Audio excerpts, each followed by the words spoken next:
Olá, amigos e amigas do NEPOM, Núcleo Espírita da Polícia Militar. Então, mais um convite de Cissa, amiga do NEPOM e todos os demais. Estou aqui colaborando com esse trabalho doutrinário para os nossos estudos da obra O Céu e o Inferno, aprendendo com o livro O Céu e o Inferno.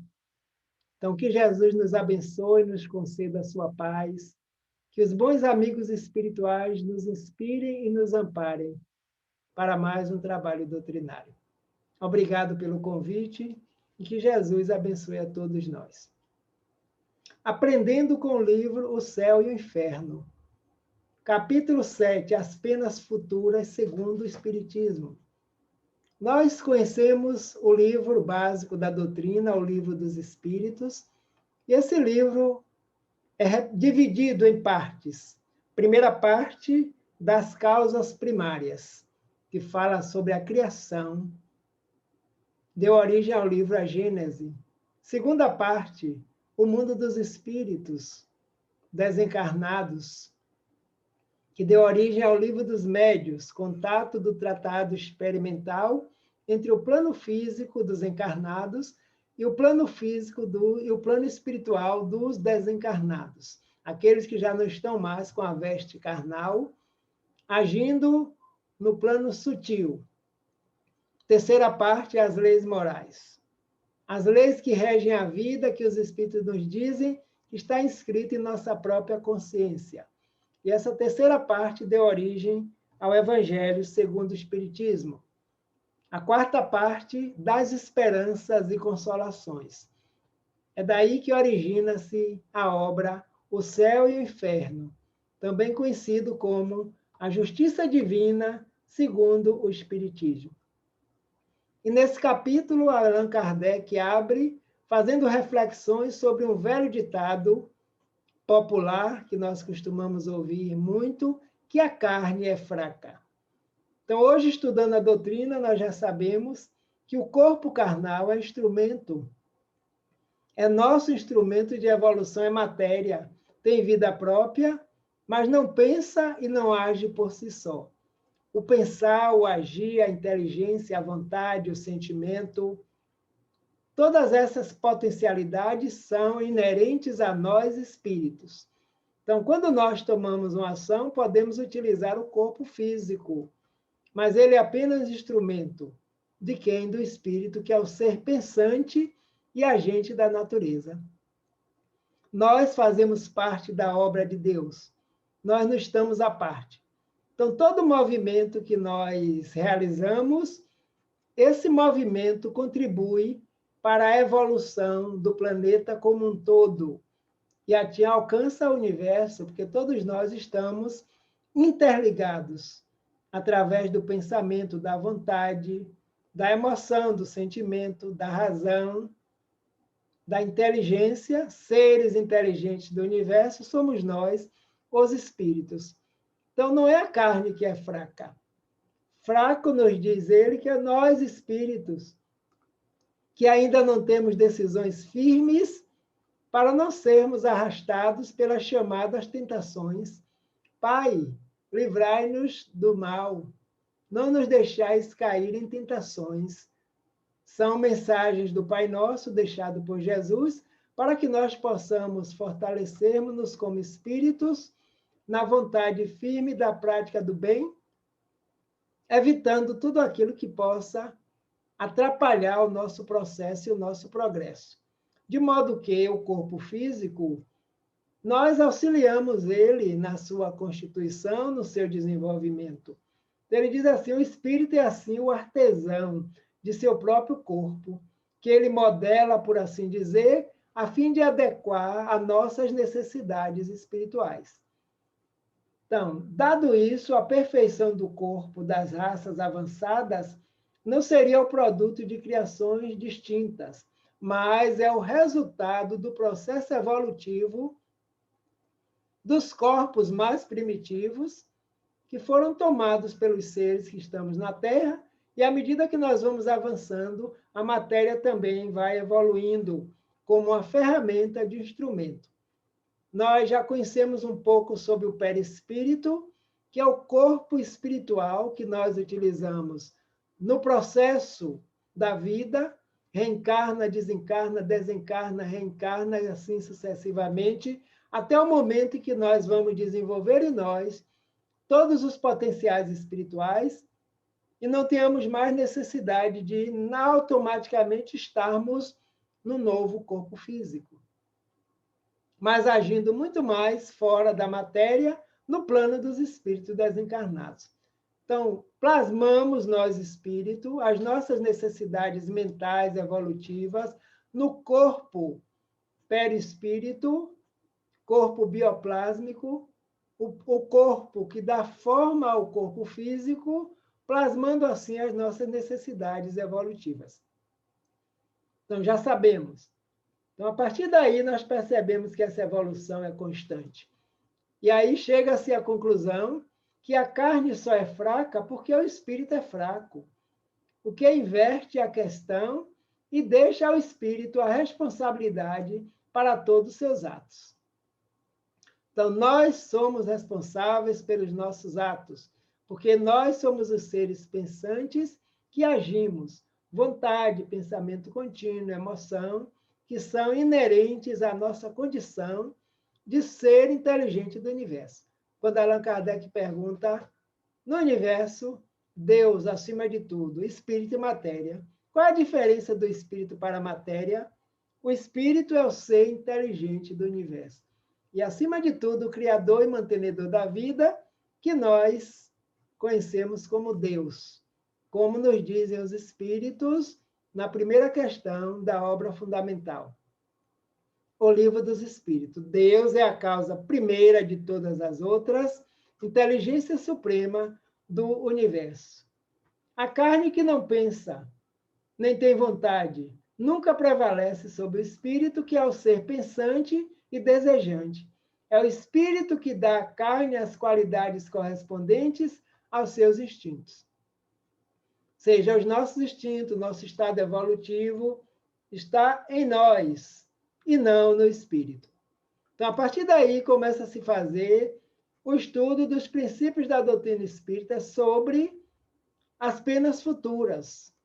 Allan Kardec, no seu trabalho, utilizando o veio científico, aplica o método da observação, da experimentação e da conclusão. Quando os espíritos começaram a manifestar-se para nos trazer essas revelações das leis que até então nós não conhecíamos. Então, ele observa, experimenta para depois concluir. E nesse processo de observação, de experimentação e de conclusão, ele teve a possibilidade de manter contato com espíritos em vários graus de evolução dentro da escala da vida. Não se baseia mais numa teoria preconcebida do que em suas outras partes. Não é um sistema substituindo outro sistema. Em todas as coisas, ela se apoia sobre observações e é o que constitui sua autoridade. Ele, quando foi chamado a tomar conhecimento do movimento espiritual, do movimento das pancadas, das mesas, das cadeiras, das mesas girantes, que ainda não se sabia qual a causa, em momento algum ele afirmou que era verídico, mas também não negou. Aceitou o convite de bom grado dos amigos e foi observar. E é justamente a partir daí que vem a autoridade dessa doutrina. Porque ninguém, pois, imaginou que as almas, após a morte, deviam encontrar-se em tal ou qual situação. Então, são os próprios espíritos que voltam, através da psicografia, através dos médiuns da época e até nos dias atuais, para nos dizerem como eles se encontram na erraticidade, ou seja, no plano espiritual dos desencarnados, naqueles que estão se preparando para retornar ao corpo físico por necessidade ainda de desenvolvimento de potencialidade, de evolução e de perfeição. Diversos. Na própria obra O Céu e o Inferno, espíritos felizes, espíritos medianos, espíritos infelizes, que vêm nos falar das situações em que se encontram, devido a quê? As suas próprias ações. Espíritos que se diziam materialistas que não acreditavam em nada fora da matéria, têm a oportunidade de nos dizerem que, ao chegarem nesse campo, nesse plano espiritual extrafísico, a vergonha foi muito grande, porque tentavam se esconder dele próprio, e ele estava existindo. Então, se eles existiam, é porque existe uma causa maior que faz com que nós sejamos imortais. Pela nossa constituição espiritual, que é indestrutível. Então, sendo assim, espíritos felizes, espíritos medianos, espíritos sofredores, temporariamente, dizendo que o estado estava relativo às suas ações e não ao corpo. Então, a partir daí, no desenvolvimento da doutrina, Allan Kardec buscava o que? Um controle universal. Não se trata aqui de relato de um único espírito, que poderia ver as coisas somente do seu ponto de vista, de acordo com o seu nível evolutivo. Então, precisamos ouvir várias partes, precisamos ouvir várias experiências.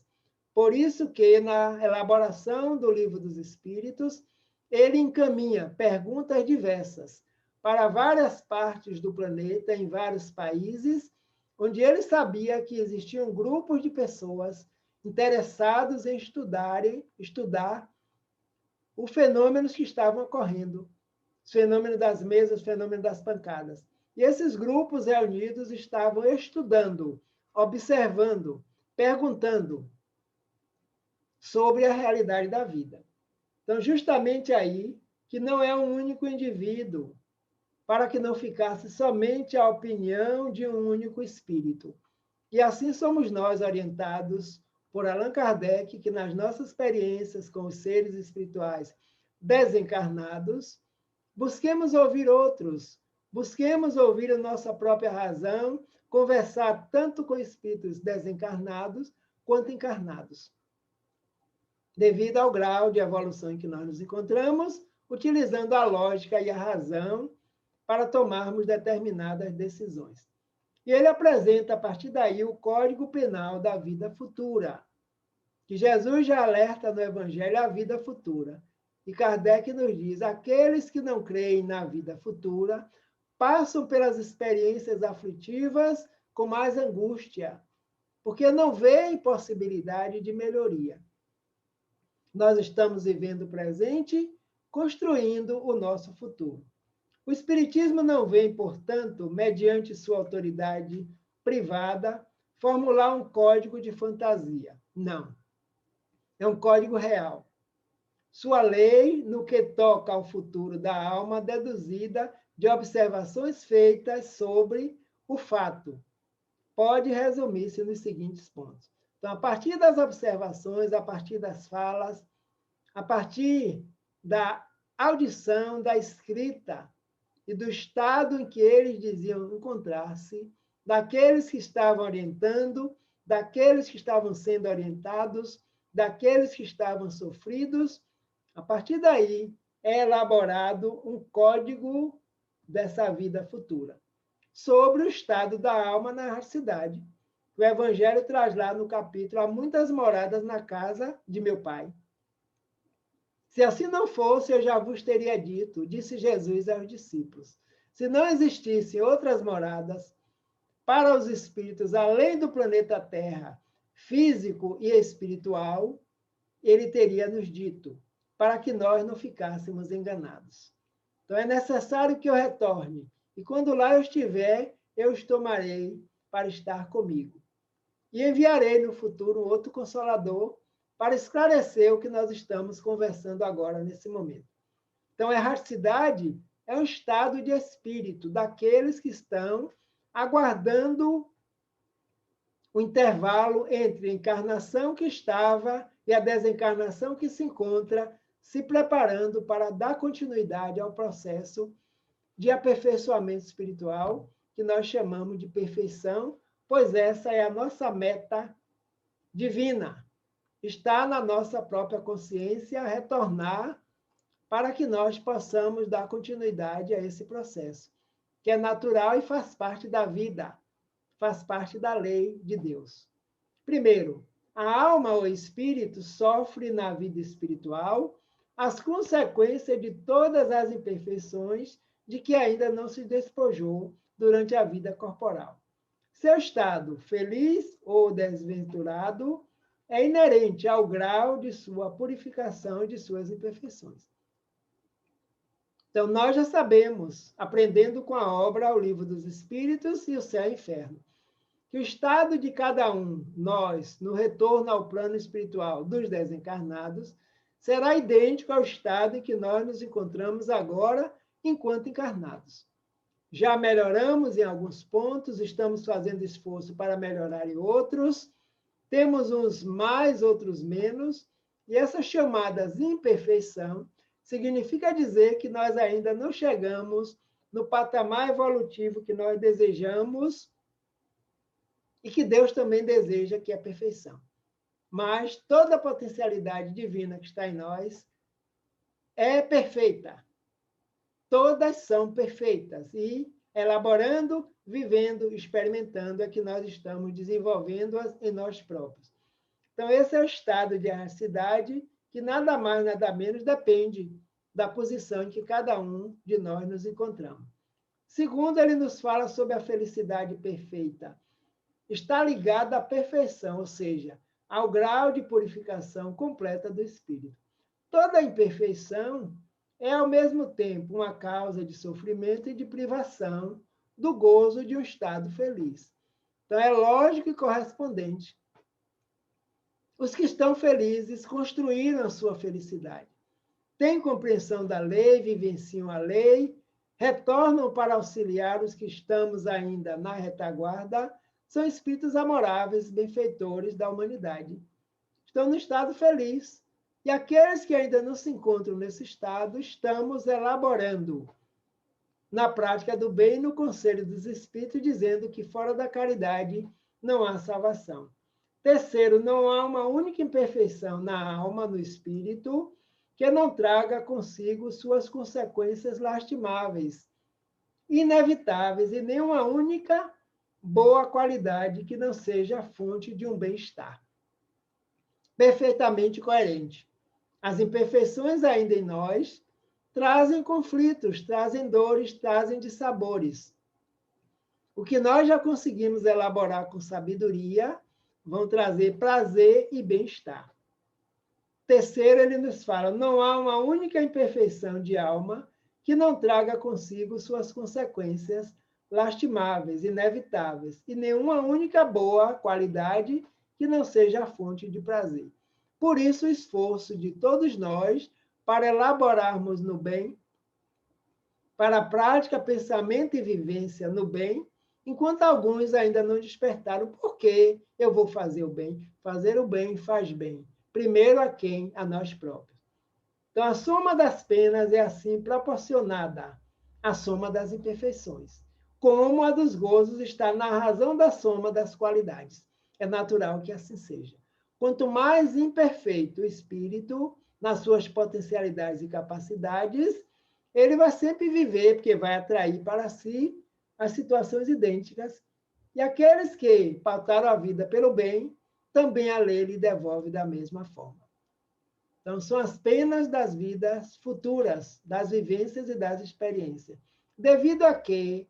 A uma lei que nós conhecemos como a lei de ação e reação. A alma que tem uma quantidade de imperfeições, por exemplo, sofre muito mais do que aquela que tem menos. Isso é perfeito e natural.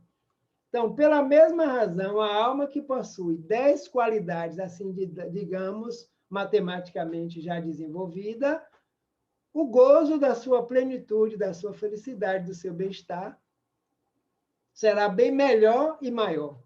E a possibilidade de estar ampliando cada vez mais essas situações, graças à lei do progresso que está inerente em nossa consciência, que nós sabemos que estamos aqui para evoluir, para avançar. Então, evoluindo, caminhando, é necessário que tenhamos várias encarnações, quantas sejam necessárias para esse aprimoramento. Porque Deus é sábio, justo e amoroso. E os Espíritos nos dizem que não existe quantidade estabelecida. Existe, sim, esforço, dedicação de cada um de nós para que possamos ir, ao longo do tempo, já inconscientemente diminuindo a nossa estadia no corpo físico, na matéria, porque o nosso estado natural é estar fora da matéria. Estamos na matéria quando nós precisamos para evoluir e aprendemos também no plano dos desencarnados. Quarto, em virtude da lei do progresso, toda alma, tendo a possibilidade de adquirir o bem que lhe falta e se desfazer do que tem de mal, segundo seus esforços e sua vontade. Resulta daí que no futuro não está fechado a nenhuma criatura. Deus não repudia nenhum de seus filhos, recebe a todos iguais, porque para Deus somos todos iguais. Criados da mesma forma, simples e ignorantes, sem conhecer qual seria a nossa destinação e sem perceber. Até os dias atuais, nós ouvimos falar da escala dos espíritos perfeitos, mas nós ainda não vivenciamos esse estado. Estamos no íntimo ainda em capítulos de provas e expiações. Estamos sendo provados nos nossos aprendizados passados e, ao mesmo tempo, vivendo experiências que são necessárias para o nosso depuramento espiritual. Vejamos nesse momento agora, onde toda a humanidade estamos submetidos a uma pandemia virótica que está consumindo o instrumento que é o corpo físico. Mas as nossas potencialidades espirituais, a nossa natureza espiritual, continua e continuará sempre. Por isso, somos seres imortais, vivendo experiências humanas. E essas experiências humanas estão contribuindo para o nosso bem-estar ou para o nosso mal-estar futuramente. É o código racional das penas futuras que está de acordo com a lei de Deus. Então, nós estamos caminhando e Deus não abandona ninguém. Imperfeição. Quinto, código da lei. Estando o sofrimento vinculado à imperfeição, ainda não depuração, ainda não potencial máximo das qualidades que nós possuímos, como o gozo à perfeição, é a alma que carrega em si mesma seu próprio castigo, em toda parte onde se encontra. Não é preciso, para isso, de um lugar estabelecido, circunscrito. É justamente justiça divina segundo o Espiritismo. Essa obra vem nos esclarecer onde se encontra o céu em nós, onde se encontra o inferno em nós. Porque depende de quê? Do nosso estado, das nossas potencialidades e das nossas capacidades. Por isso que ele diz, não é necessário locais circunscritos. O inferno está, portanto, em todo lugar. Como assim? Onde haja almas sofredoras, como o céu está em toda parte, onde haja almas bem-aventuradas. Então, desmistificou, veio esclarecer que o inferno de sofrimentos não está circunscrito a localidades, mas assim a identidade de pensamento, de sentimentos, de emoções dos seres espirituais. Como assim também o chamado céu, o paraíso, encontra-se na nossa própria natureza, quando já somos bem-aventurados, quando já desenvolvemos em nós os potenciais supremos, que não vamos igualar a Deus, mas chegamos a um patamar de compreensão desse Deus, desse Pai, misericordioso, justo e bom. E aí, passamos pelo raciocínio e estudo sobre o bem e o mal. O bem e o mal, sexto, que se faz, são produto das boas e das más qualidades que se possui. Óbvio, quem pratica o bem já possui em si essa índole desenvolvida, que não se sente bem se não fizer o bem. Infelizmente, o mal, que é a ausência do bem, está ainda também inerente em alguns seres que têm o prazer da prática do mal, que é o não bem. E o mal só pode trazer consequências maléficas. Não fazer o bem, que se é capaz de fazer, é então o resultado de uma imperfeição. E muitos de nós já somos capazes de fazer o bem, porque os espíritos nos respondem, falando com Kardec, que o mal é simplesmente a ausência do bem. Que não basta não fazer o mal, é necessário que nós façamos o bem para que o mal, que é contrário à lei, não se apresente e não se estabeleça. Se toda imperfeição é uma fonte de sofrimento, o espírito deve sofrer, não só por todo o mal que fez, mas por todo o bem que poderia ter feito e não fez. É lógico. 630, questão do Livro dos Espíritos, como podemos distinguir o mal e o bem? E eles respondem que o bem é tudo que está de acordo com a lei de Deus, e o mal é tudo que é contrário, que se afasta da lei de Deus. Assim, fazer o bem é se conformar à lei, ou seja, está conforme, está caminhando com a lei, está buscando agir dentro da lei divina, embora nós não tenhamos ainda atingido o máximo da perfeição. Mas já estamos tentando nos aproximarmos cada vez mais. Fazer o mal é infringir essa lei.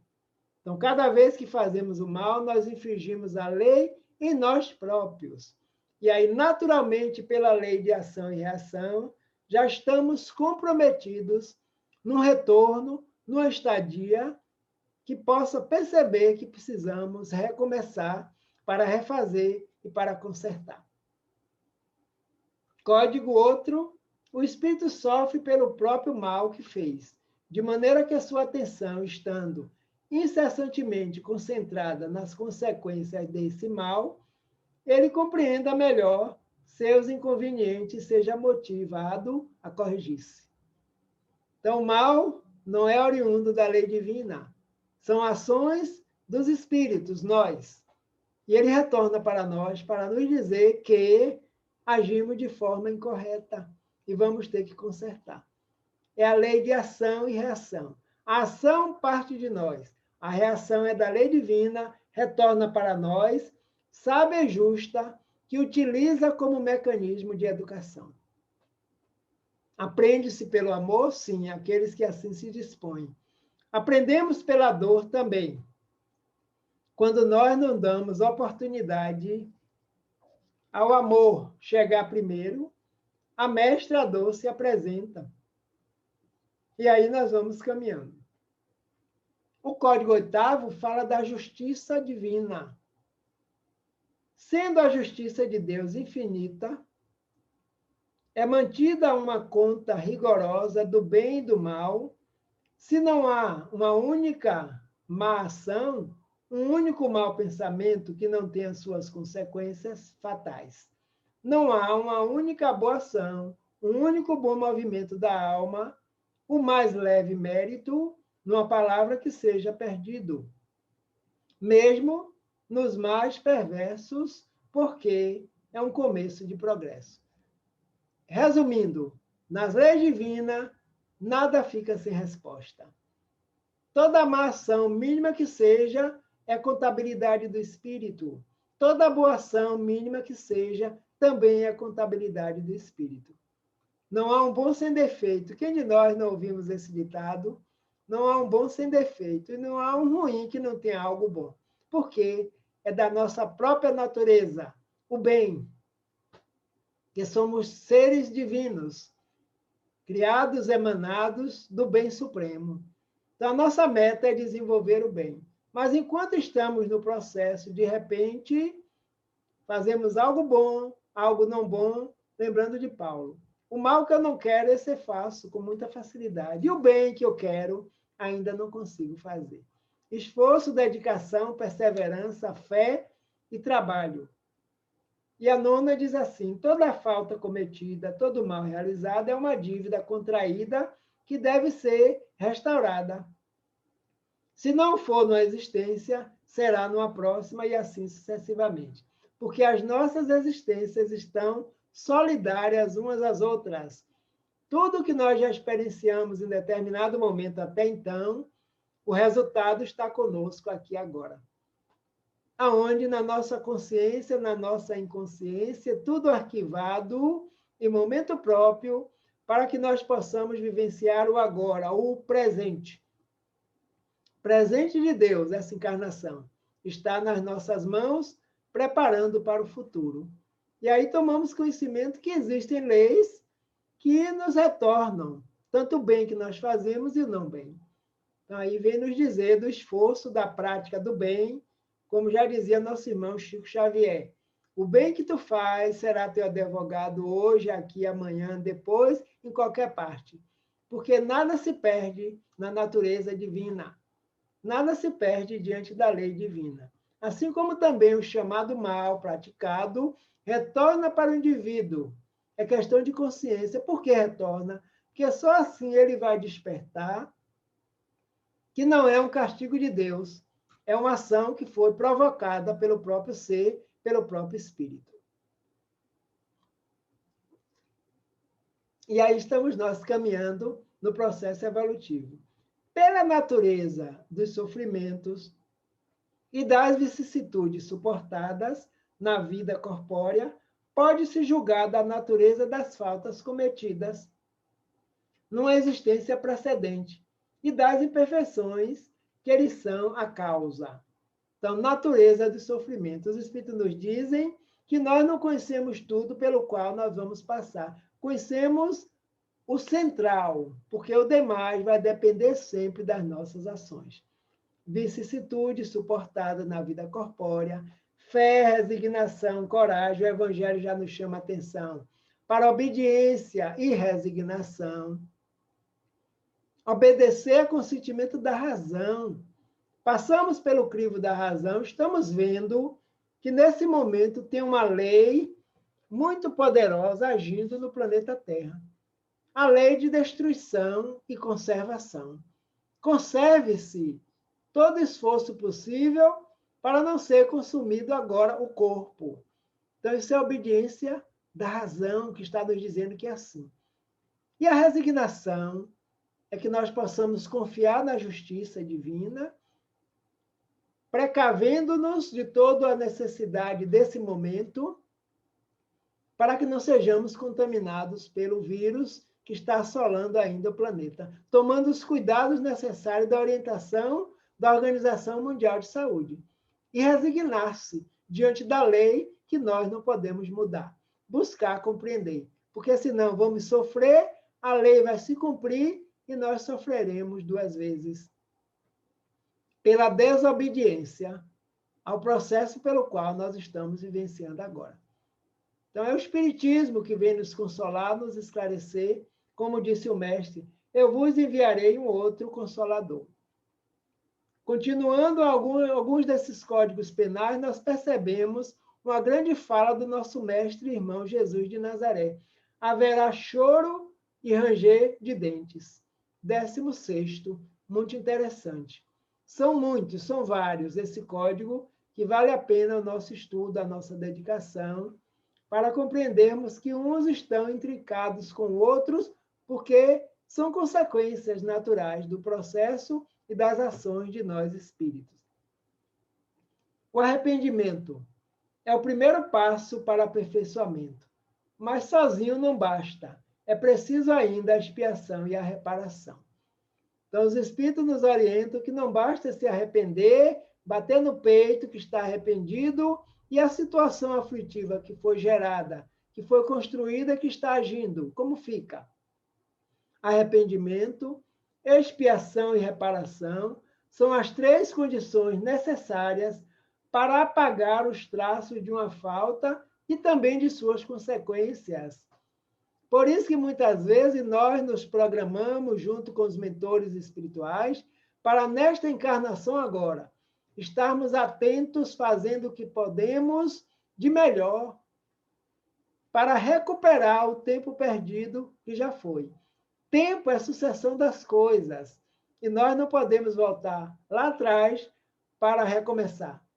Mas a partir daqui, Chico Xavier mais uma vez, podemos fazer um novo capítulo, um novo fim nas encarnações que já foram. Mas essa se chama presente porque ainda está em nossas mãos.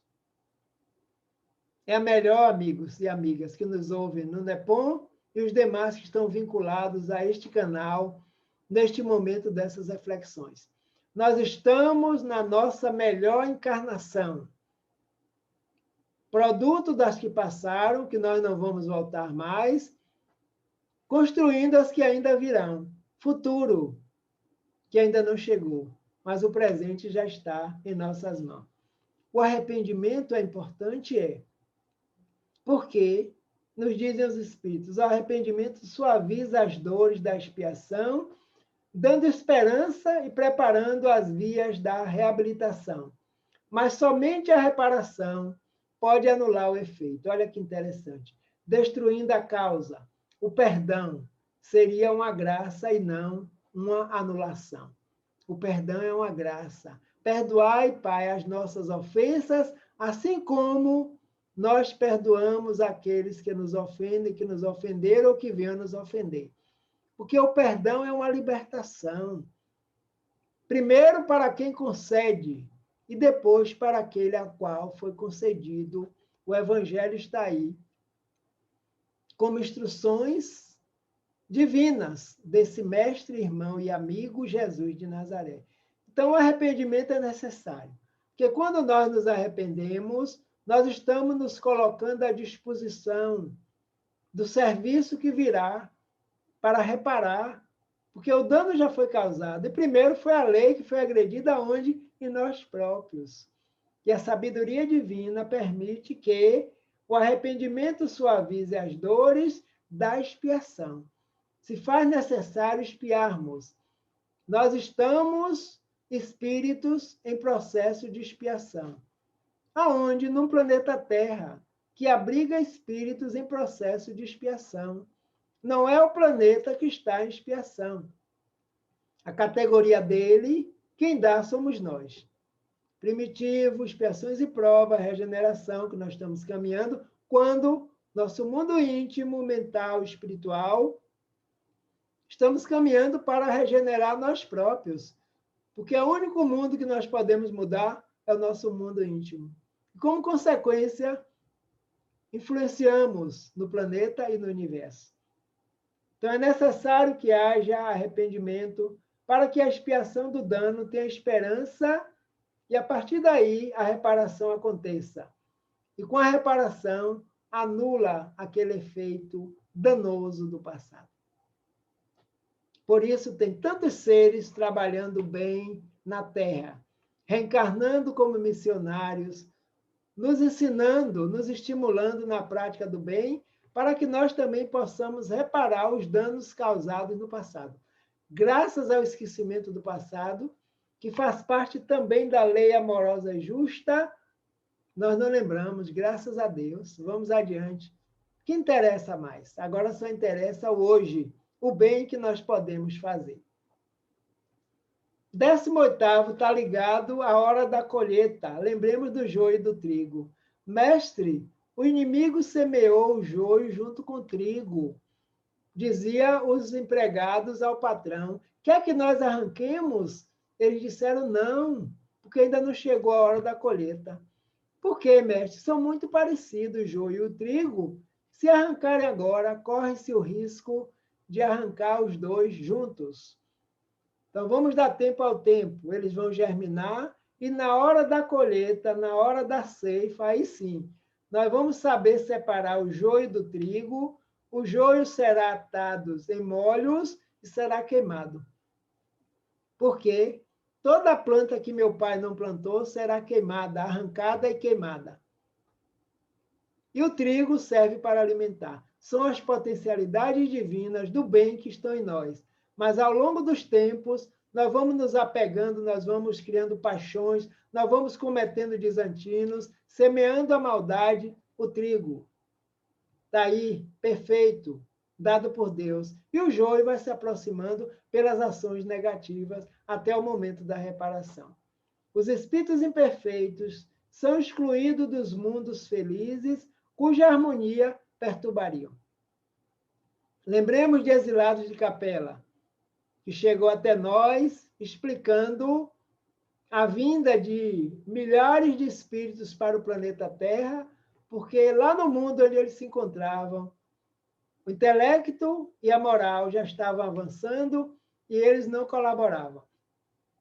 Tiveram que ser transportados. E o Mestre Jesus, como nos diz a obra, acolheu amorosamente esses seres para que habitasse aqui o planeta Terra no momento em que eles se encontravam. Então, esses espíritos perturbariam e perturbam a harmonia do universo, a harmonia do planeta. E nós sabemos que o nosso planeta Terra está agora passando pela mesma fase que Capela passou. É momento da colheita, da ceifa. Estão separando o joio do trigo. Os que praticam bem estão no planeta, estão retornando para a esfera espiritual do planeta desencarnados e poderão habitar esse mundo no futuro, quando ele for um mundo regenerado, um mundo feliz. E aqueles que estão semeando o joio, a maldade, a violência, a vingança, a prepotência, o medo, o terror, as criminalidades, estão semeando o joio.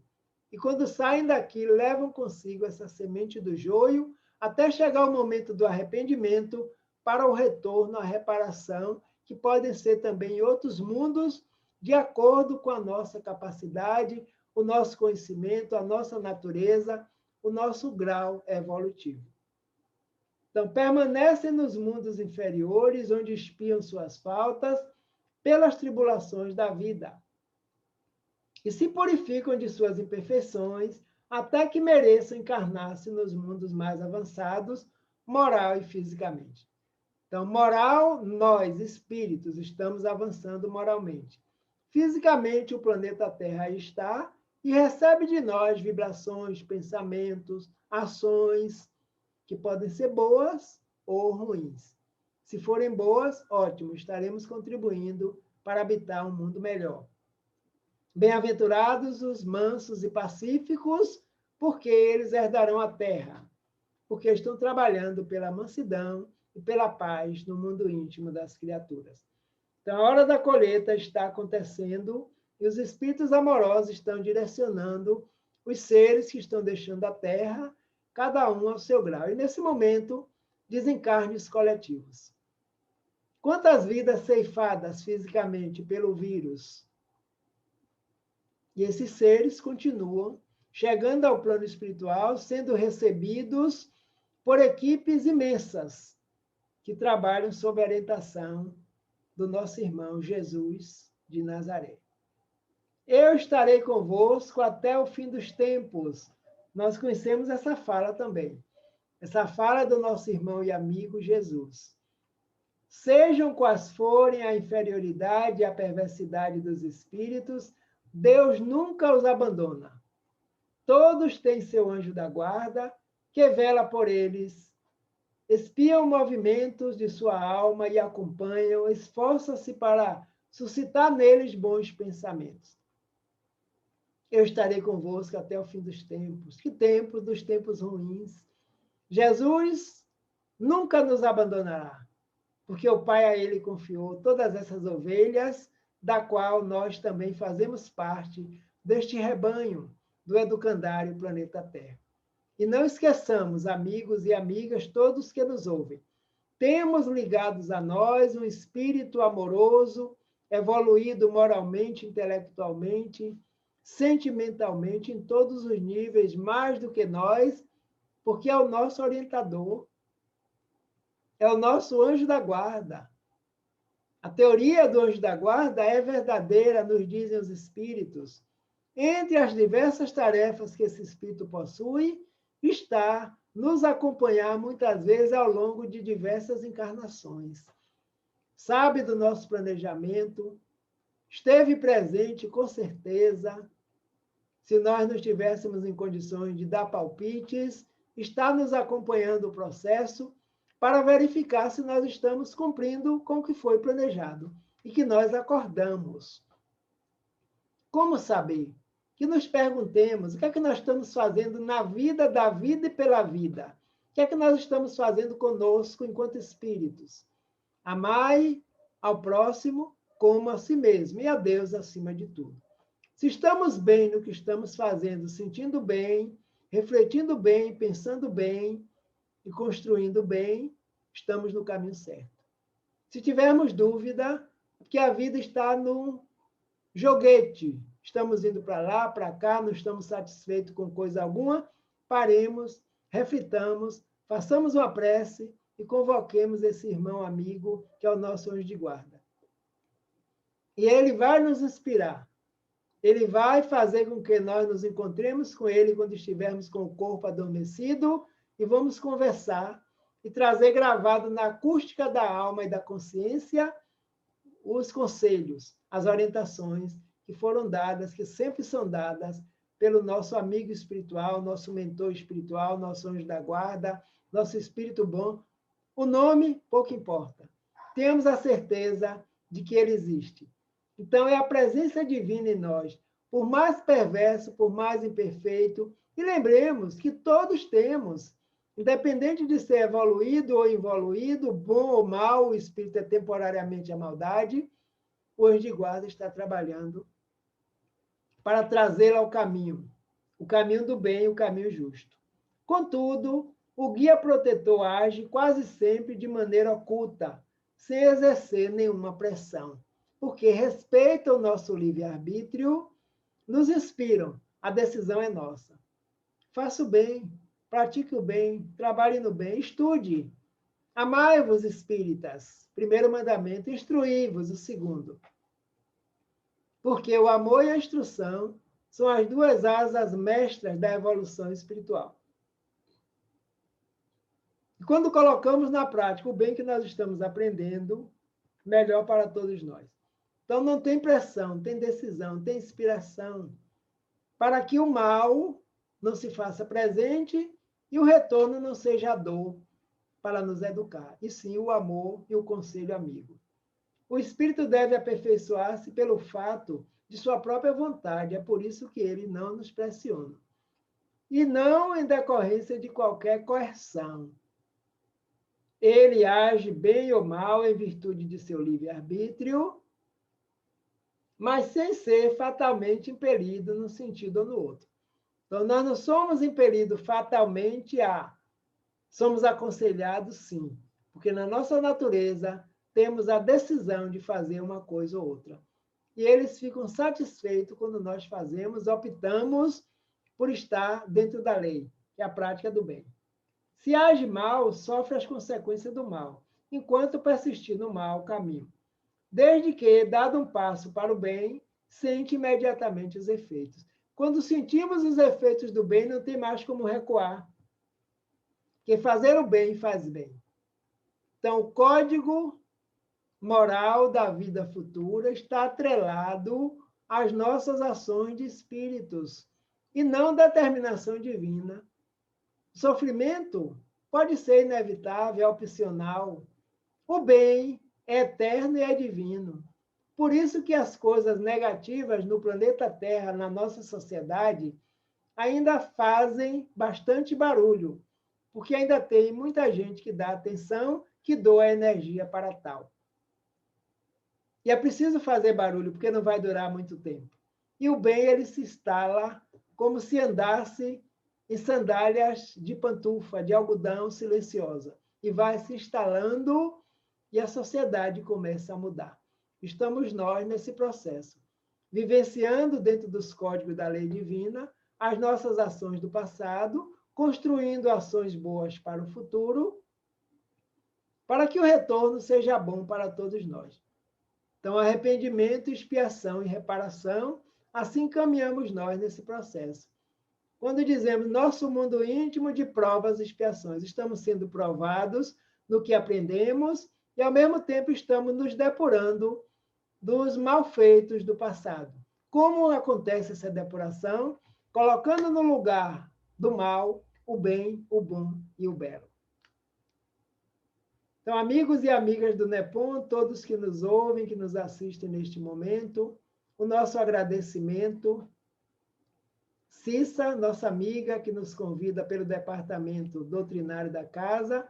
Um abraço a todos que nos ouvem nesse instante, todos os trabalhadores. Que Jesus continue abençoando cada um nas suas tarefas, porque as nossas tarefas na Casa Espírita são ganchos para que nós possamos desenvolver o bem está latente no íntimo de cada um de nós, na busca do divino e do reino de Deus em nós, para que o nosso futuro seja de paz, de alegria, de amorosidade e contato maior com os benfeitores espirituais da vida.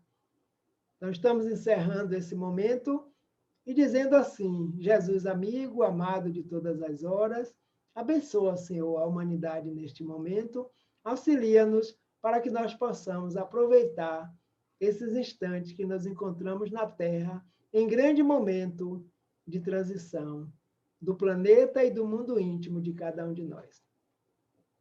Muita paz, que o Mestre Jesus nos abençoe, agora e por todo o sempre.